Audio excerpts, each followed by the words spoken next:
ममता की है सरिता, तू ही है करुणामयी, तू ही है ममता की मूरत, तू ही है करुणामयी, तू ही ममता की है सरिता, तू ही है करुणामयी, तू ही है ममता की सरिता, तू ही है करुणामयी। तेरी कृपा की शीतल छाया, तेरी कृपा की शीतल छाया, तेरे बरसाने में लाडली अद्भुत नजारा तेरे बरसाने में। एक बार हमारे भाग कहिए।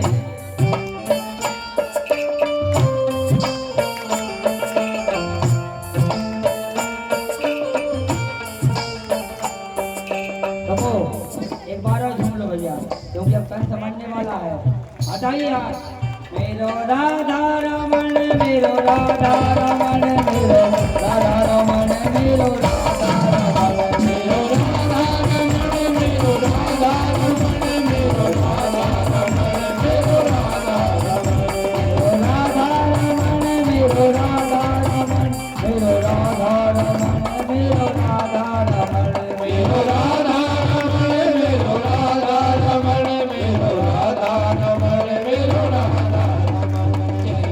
लाडली अद्भुत नजारा तेरी बरसाने में, लाडली अद्भुत नजारा तेरे बरसाने में।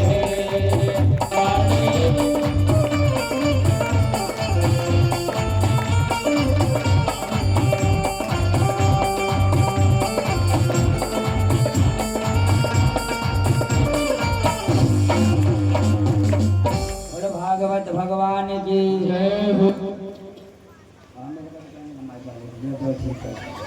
सजनों धीरे धीरे धीरे अंत में नारद जी जैसे ही बताते हैं कि तुम जाओ और जा करके यज्ञ करो और अक्रूर जी को भेज दो। तब जा करके कंस अक्रूर जी को बुलाता है और कहता है कि भैया तुम जाओ और जा करके नंद के दो लाला हैं बलराम और कृष्ण, उनको लेकर के आओ और उनके लिए निमंत्रण दे करके आओ, क्योंकि हम एक धनुष यज्ञ करवाने वाले हैं। सजनों अक्रूर जी समझ जाते हैं कि कंस दुष्ट है और यह उन दोनों अपराध बालकों को मारने के लिए बुला रहा है। सुखदेव जी वर्णन करते हैं, राजन आज रात्रि में जैसे अक्रूर जी को पता चला कि सुबह मुझे उस परम ब्रह्म परमात्मा को लेने के लिए जाना है, तब अक्रूर जी को रात भर नींद भी नहीं आई और उन्हें लग रहा था कि वो परम ब्रह्म परमात्मा कैसा होगा, क्या पता वो मुझे अपना रहा कि नहीं रख रहा। जैसे मानस में लिखा है कि जिन चरणन के पादुकन भरत रहे मन लाए, जैसे विभीषण जी जब रावण ने विभीषण को अपने राज्य से भगा दिया था तो विभीषण को लग रहा था कि राम जी हमें अपना रहे कि नहीं अपना रहे। तब जा करके भगवान राम ने फिर विभीषण के लिए अपना लिया और वैसे अक्रूर जी सोच रहे हैं, लिखा है भागवत में कि मया चरितम भद्रम तपम तरम पपा। अक्रूर जी सोच रहे हैं कि बताओ मैंने ऐसा कौन सा पुण्य किया कि आज मुझे उस परब्रह्म परमात्मा को लाने का अवसर प्राप्त हो रहा है। इधर सजनों धीरे धीरे धीरे धीरे धीरे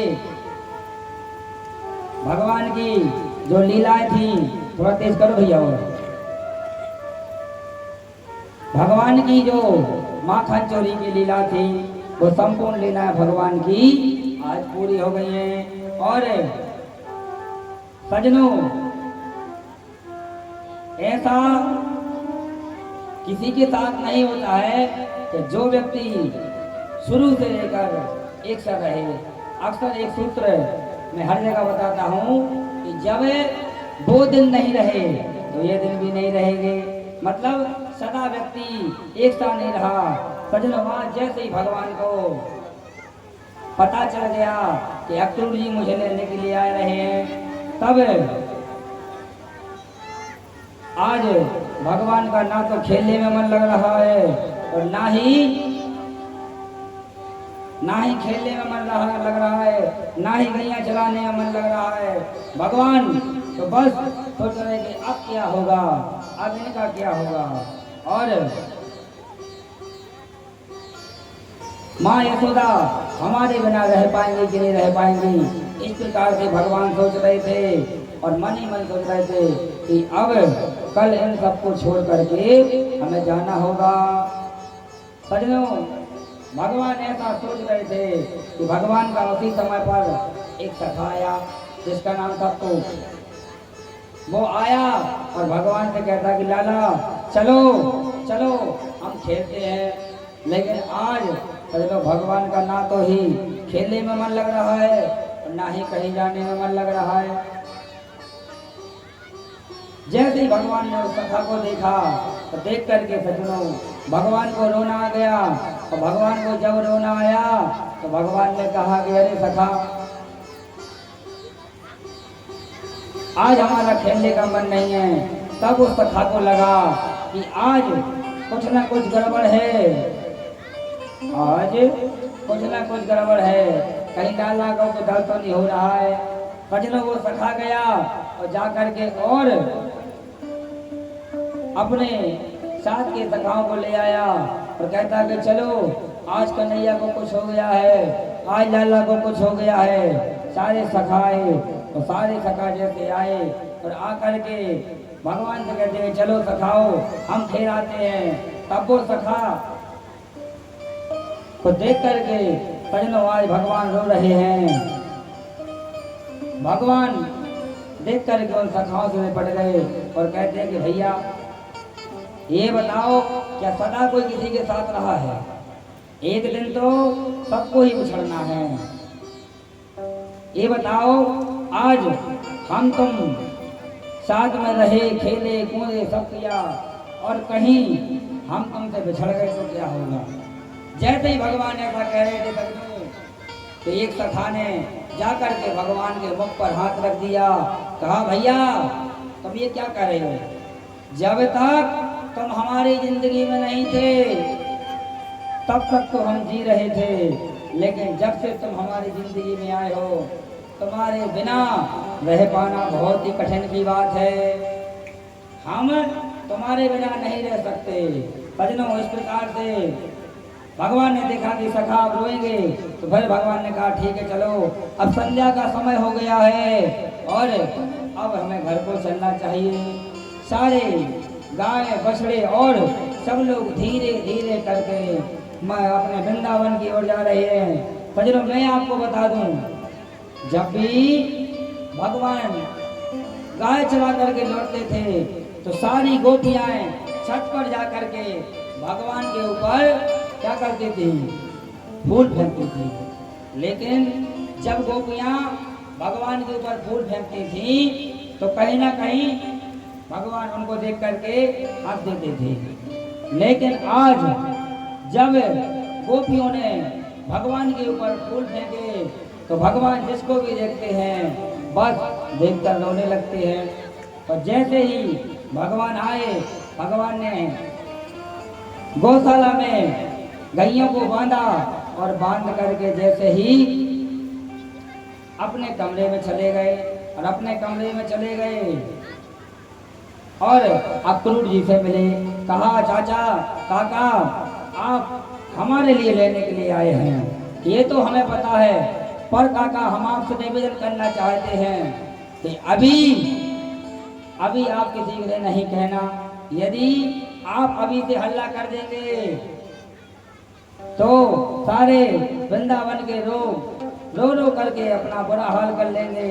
और यशोदा मैया तो हमें बहुत प्रेम करती हैं, और यदि इनको पता चल गया तो फिर वो तो बहुत दिक्कत हो जाएगी। काका आप अभी किसी को नहीं बताना, हम प्रातः अपने हिसाब से ही सबको समझा देंगे, आप अभी शांत रहना। सजनों, लेकिन ये बात तो छोटी वाली बात थोड़ी थी, ना जाने कहाँ से सारे ब्रज के लोगों को पता चल गया कि जो अक्रूर जी आए हैं वो लाला को लेने के लिए आए हैं।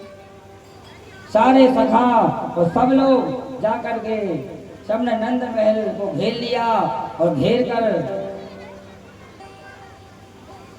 करके और भगवान सोच रहे थे कि बताओ कल तो हमें सबसे बिछड़ ही जाना है, अब क्या होगा। भगवान इस प्रकार से अपने कमरे में सोच ही रहे थे कि सभी ग्वालवाल आ गए, और ग्वालवाल ने जैसे ही भगवान को देखा और भगवान से पूछा कि लाला आखिर तू हमें यह बता दे, तुम हमसे दूर क्यों जाना चाहते हो? क्या हमने तुम्हें परेशान किया? क्या हमने तुम्हारे साथ खेल कूद नहीं किया, या हमारी माताओं से कुछ गलती हो गई है? आकर तुम यह बता दो कि तुम हमें छोड़कर क्यों जाना चाहते हो। भगवान कहते हैं भैया सदा सदा इस संसार में कोई किसी के साथ नहीं रहता, ये तो हमारा तुम्हारा कर्म था, इसलिए हम अभी तक रहे। लिखा है कि कर मन तो मिले वो भयो, कर्म ही तो बिछड़ाए, बाबर कर्म सवार ले, आंसू का है बहाए। बोले हमारा तुम्हारा कर्म था, इसलिए हमारा और तुम्हारा मिलन हुआ, अब पर हमें अपने कर्तव्य के मार्ग पर जाना है, इसलिए सखाओ अब हमें अपने कर्तव्य के मार्ग पर जाने का अनुमति आप लोग दो। सजनों, सारे ब्रज के लोगों को जैसे पता चला कि भगवान जाने वाले हैं, सारे ब्रजवासी आ गए और नंद जी के महल के बाहर रो रहे हैं। रोने की आवाज ऐसी हुई कि यशोदा मैया ने जैसे ही आवाज सुनी उनकी नींद खुल गई। देखा कि सारी गोपियां सब लोग रो रहे हैं, और बाहर जाकर के देखा, अरे कहा गए रे पागलो, क्यों रो रही हो, क्या कारण है? बोले हरी भोली यशोदा, तुझे पता नहीं है, हमारे ब्रज में आज विपत्ति का पहाड़ आ गया है। अरे बोली पागलो, कैसे बता रही हो घुमा फिरा करके, सीधा सीधा बताओ क्या कर हुआ क्या है, घुमा फिरा करके नहीं बताओ। तब सजनों एक गोपी कहती है कि श्याम सकारे जाएंगे, नैने मारेंगे रोए, हे विधिनाए तीरन कर, भोर कबहू नहीं हो। बोले हम विधाता से रहन कर रहे हैं, हे विधाता हमारे जीवन में कभी सवेरा ना हो ना उजेला हो, हम नहीं चाहते कि वो परमात्मा हमसे बिछड़ करके चले जाए, हम जिंदगी भर ही अंधेरे में ही रह लेंगे।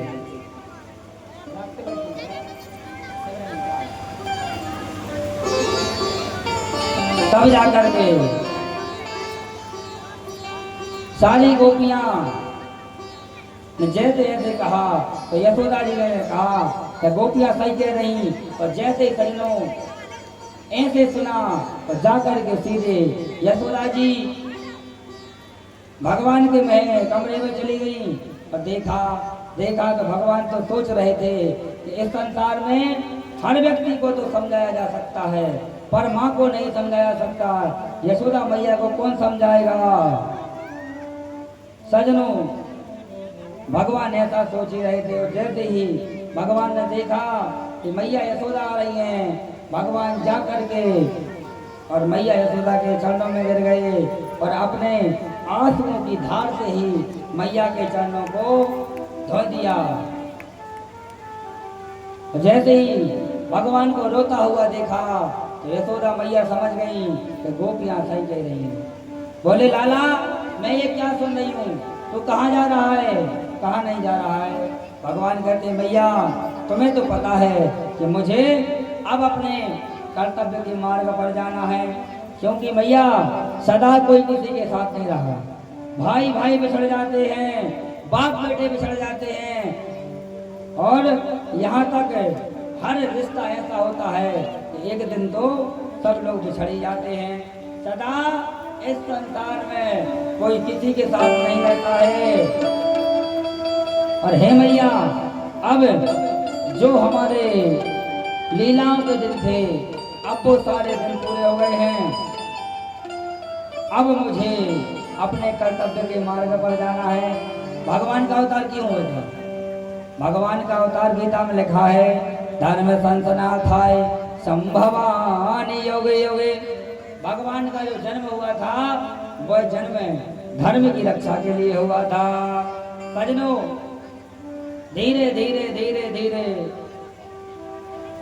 यशोदा मैया कहती है लाला जब तूने ठाने लिया है कि तू दूर जाना चाहता है तो आज मैं तुझे एक सत्य बात बताती हूँ। जब तू थोड़ा बड़ा हुआ तब मैंने एक पंडित जी से तेरी कुंडली दिखवाई थी, और जब पंडित जी ने तेरी कुंडली बनाई और कुंडली में एक फलादेश लिखा था। जब कुंडली बनती है तो कुंडली में एक फलादेश मतलब सारा साल लिखा जाता है। बोले उस कुंडली में लिखा था यशोदा तेरा लाला राजा तो बनेगा, लेकिन जब राजा बनेगा तो तुझे छोड़ करके चला जाएगा। हर माँ बाप चाहते हैं कि हमारा बालक तरक्की करे, नौकरी करे, पर हम तो उसी दिन से विधाता से प्रार्थना कर रहे हैं। क्या कर रहे हैं? हे विधाता हमारा राजा, हमारा बेटा राजा बने या ना बने, पर हमारी नजरों के सामने रहे। लेकिन बेटा अब जब तूने ठाने लिया है कि तू हमें छोड़कर जाना ही चाहता है तो तू जा, मैं तुझे आशीर्वाद दुआ देती हूँ, पर जाने के पहले एक बात सुन ले। बोले क्या? बोले जब तू राजा बनेगा, और जब तू राजा बनेगा ना तो तेरे बहुत सारे दास दासी होंगे और तेरा महल होगा। लाला हम तेरे बिना एक पल नहीं रह सकते। अब तू एक काम कर, अब तू एक काम करना, जब तू जाना ही चाहता है तो तू हमें और अपने बाबा को ले हमारे अपने साथ ले चल, और कहीं ना कहीं मुझे छोड़ा का स्थान दे देना, और हम वहां पर दास दासी की सेवा कर लेंगे।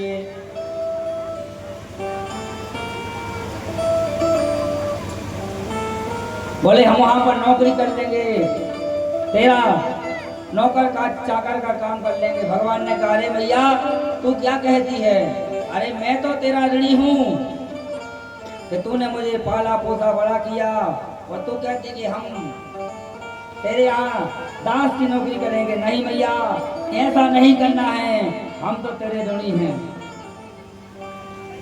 इस प्रकार से सजनों भगवान ने माँ यशोदा को समझाया और पकड़ करके सीधे यशोदा जी के महल तक ले गए और कहा मैया तू सो जा। लेकिन सजनों भगवान आए और भगवान आकर के सो गए। लेकिन आप तो जानती हैं जिसका बेटा, एक बेटा अपनी माँ से बिछड़ने वाला है और माँ को पता चल जाए कि हमारा बेटा सुबह जाने वाला है, क्या उस माँ को नींद आएगी? नहीं आएगी ना। आ सकती? क्या आ सकती? नहीं आ सकती है। मैं तो यशोदा मैया को नींद नहीं आई। भगवान तो लेट गए, यशोदा मैया आती हैं, आकर के भगवान का चुम्बन करती हैं और बड़े प्यार से हाथ फेरती हैं। और आज सुबह सुबह यशोदा मैया क्या करती हैं? भगवान के लिए माखन निकालती हैं, भगवान को तैयार करती हैं, मोर मुकुट बांधती हैं, और धीरे धीरे धीरे करके सारी तैयारी हो गई और शगुन बनाती हैं। शगुन कैसे बनाती हैं? दही खिला करके। हमारे यहाँ ऐसा मानना है शास्त्रों में कि जिसकी दिशा में जाओ और जब हम कहीं अच्छे कार्य के लिए जाते हैं तो दशासूल होती कि नहीं होती? बोले इस दशा में जाना है अगर तो पहले कोई सगुन बना करके जाओ। तो जिस दिशा में जाना पड़ता है उस कैलेंडर में लिखा रहता है कि जिस दिशा में जाना है उस दिन जा करके कभी धना खा लो, कभी गुड़ खा लो, कभी पान खा लो, कभी दही खा लो। वैसे यहाँ यशोदा मैया भगवान को दही खिला रही है। जैसे जब हम कहीं बाहर जाते हैं तो हमारी माँ भी हमें दही खिला देती हैं। सजनों, आज यशोदा मैया ने सगुन बनाया और सगुन बनाते बनाते आज